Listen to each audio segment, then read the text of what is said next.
මේ පාඩම ගෙනෙන්නේ මේ ප්‍රශ්නය ගෙනෙන්නේ සිංගියුලර් ප්ලූරල් පාඩමින් පහත සඳහන් වාක්‍ය දෙකකින් නිවැරදි වාක්‍ය කුමක්ද? අංක 1 වාක්‍යය I need my glasses but I can't find them.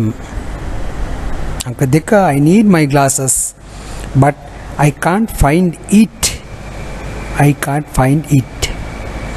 Find them the එන්නේ find it the එන්නේ. මෙතන glasses කියනකොට මේ glasses automatically ඒ ඉංග්‍රීසි නිරන්තරයෙන්ම ඉන්නේ plural එකකින්. මේකේ singular noun එකක් නැහැ. මේක නිරන්තරයෙන්ම plural බහුවචනෙන් තමයි පාවිච්චි වෙන්නේ. plural එකෙන්.